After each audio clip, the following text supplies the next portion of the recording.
tous, bonsoir à tous les coachs. Euh, Vraiment, je remercie tout le groupe, coach Gladys, coach Norbert, tous les coachs qui nous aident dans qui nous poussent dans ce qu'on est en train de faire. En tout cas, moi, j'apprends beaucoup. Aujourd'hui, je vais partager mon expérience. Je suis pharmacienne et je suis à Abidjan et j'ai pris contact avec Aïli grâce à, si on peut dire, un grand coach parce que c'est coach Michel et il faisait la formation. Quand moi, je l'ai vu, ça m'a intéressé et puis il m'a expliqué, je me suis inscrite. Et quand je me suis inscrite à l'école des affaires et puis à l'école de coach. Parce que j'avais déjà mon entreprise, ça faisait déjà plus d'une dizaine d'années, mais euh, je pataugeais un peu, si on peut dire. Parce que quand on crée une entreprise, c'est vrai on a envie de la voir grandir, mais quand on n'a pas les outils, c'est un peu difficile.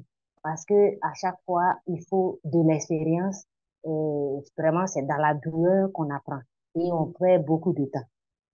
Donc, quand il m'en a parlé, j'ai dit, ah, ça, c'est une bonne occasion pour que je puisse apprendre. Donc, je suis rentrée à l'école et quand je suis rentrée, coach Gladys, elle m'a accueillie et puis elle m'a expliqué ce qu'il fallait faire. Donc, j'ai commencé et il fallait que j'expérimente ce qui est dit dans les vidéos. Donc, j'essayais de comprendre parce que le domaine dans lequel je suis, c'est un peu complexe parce que il y a beaucoup de réglementations, il y a beaucoup de lois, il y a des choses à respecter, il faut pas faire de publicité, il faut, en suivant les cours, il faut que j'adapte à chaque fois dans la profession, comment est-ce que je peux faire pour pousser un peu plus loin. Et euh, quand j'ai suivi les vidéos, et arrivé à un moment, on a parlé de la vente, comment il faut booster les ventes. J'ai essayé de mettre en application, mais les trois parties qui m'ont le plus marqué, c'était la première chose, c'était euh, quand il a parlé de physiologie. Quand on se réveille le matin, l'humeur avec laquelle on se déplace, c'est ça qui nous suit toute la journée. Donc, quand on n'est pas de bonne humeur, c'est difficile de pouvoir donner le meilleur de nous-mêmes. Donc, là, je me suis dit, bon, parce on se dit tous les jours, on se dit, aujourd'hui, je me suis réveillée avec le mauvais pied. Et puis, bon, ben, on traîne ça toute la journée, alors que il suffisait seulement de dire, je me réveille le matin, ben, tout va bien et il faut que je donne le meilleur de moi-même. J'ai essayé et j'ai vu que vraiment, ça me faisait vraiment du bien.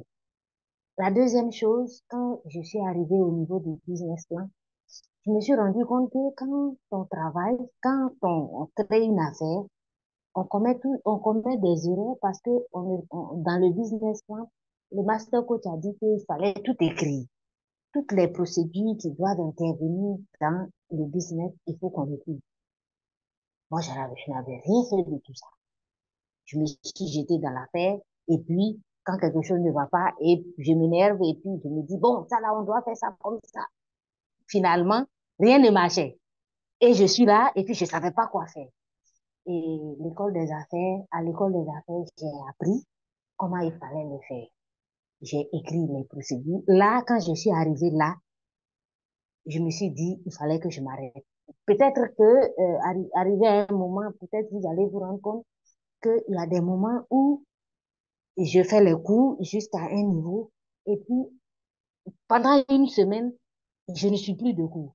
Enfin, je ne suis plus de vidéos parce que je me dis, cette vidéo, il faut que je la mette en application, il faut que je vois le résultat avant d'avancer. Donc, pendant près d'une semaine, ou bien, je ne sais pas si c'était une semaine, 10 jours, je me suis mise à écrire des procédures. Toutes les journées, j'écrivais seulement les procédures. Quand j'écris une procédure, la personne qui est concernée, je la mets au courant, je dis, bon, tu fais comme ça, tu fais comme ça, tu fais comme ça. Mais quand j'ai fini de faire les procédures, Dès que j'arrive, je sais exactement ce qui est fait, je sais exactement ce qui n'est pas fait. Parce que quand il n'y a pas de procédure, on ne sait pas ce qui est fait, on ne sait pas qui fait quoi, et tout le monde est là, chacun profite. Bon, il y a ceux qui travaillent, ceux qui ont envie de travailler un peu, ceux qui ne travaillent pas du tout. Or là, quand j'ai écrit les procédures, je savais qui travaillait, qui ne travaillait pas. Parce qu'au départ, tout le monde était dans le vide, et puis bon, les gens faisaient ce qu'ils voulaient un peu. Et là, dès que, au début, ils ne savaient pas à quoi servaient les procédures réellement. Donc, quand j'ai mis sur pied, et puis j'ai dit, toi, tu fais ça. Toi, tu fais ça. À tel moment, voilà ce que tu dois faire. À telle période, voilà ce que tu dois faire. Donc, quand je viens, dès que je viens, et puis le travail n'est pas fait, là, j'appelle la personne, et puis je dis, bon, à partir de maintenant, ce que je vais vous expliquer, c'est que les procédures que j'ai mises sur pied, c'est ce qui va vous permettre, enfin, moi, ça me permet exactement de savoir qui ne travaille pas ou bien qui travaille. Depuis que j'ai dit ça, quand j'arrive, tout ce que j'ai écrit, tout le monde écrit, tout le monde suit parce que tout le monde se dit, si elle arrive, elle saura que je n'ai pas travaillé. Donc, vraiment, ce côté-là, ça m'a vraiment aidé. Ça m'a vraiment aidé parce que je ne me fatigue plus comme avant parce qu'il fallait suivre chacun derrière, être derrière les gens. Bon, est-ce que vous avez fait ça? Non, maintenant, quand j'arrive, je dis, est-ce que tu as fait ça? Parce que est-ce que vous, là, tout le monde est ensemble. Donc, tout le monde se cache derrière tout le monde. Donc, je demande, est-ce que tu as fait ça? Oui, j'ai fait. OK, c'est bon. Si tu n'as pas fait, il faut le faire parce que c'est le travail qui t'est assigné. Donc, vraiment, euh, après ça, j'ai suivi aussi la partie où il faut avoir vraiment un bon, si, comment est-ce que je vais expliquer, un bon mindset à faire les affaires. Parce que pour faire les affaires, si vous vous trouvez devant un obstacle et que vous n'arrivez pas à avancer, c'est difficile. Maintenant, moi, je vois que les obstacles, c'est juste, comme il dit là, c'est juste le chemin qui me permet de réussir. Donc, ce n'est plus comme avant où je me dis, c'est trop difficile, c'est trop compliqué, faire les affaires. Mais avant même, j'ai failli abandonner parce que je trouvais que les impôts fatiguaient trop. Arrivé à un moment, je me suis dit, mais à quoi bon travailler? À quoi bon faire tout ça? Et puis avoir, c'est-à-dire, j'avais l'impression que tout ce que je faisais, c'était la pression de tout, des impôts, la pression de tout était sur mon dos.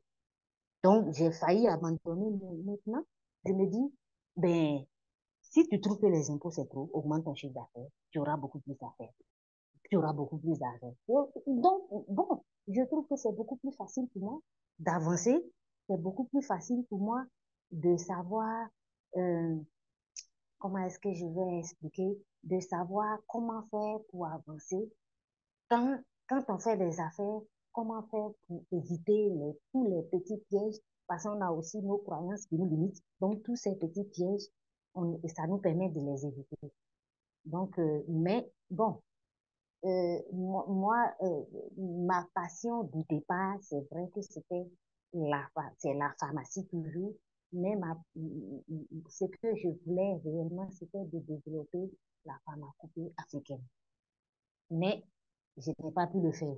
Pour le moment, je n'ai pas pu le faire parce que je n'ai pas les connaissances, je n'ai pas, c'est maintenant que je dois aller en profondeur, essayer de faire plus de formation dans le sens et pour pouvoir développer ce côté-là. Donc, bon, je ne sais pas si vous avez des questions ou bien si, bon, mon domaine est un peu particulier. Donc, voilà, c'est ce que j'avais à partager mais ce que je dis toujours, c'est plus facile quand on fait l'école de coach de réussir dans l'école des affaires. Parce qu'il y a beaucoup de choses qu'on fait à l'école des coachs, mais qui nous permettent de comprendre les affaires. Donc, bon, moi j'ai eu les deux ça me permet d'avancer un peu plus vite. Parce que si on fait l'école des affaires seulement, c'est pas évident.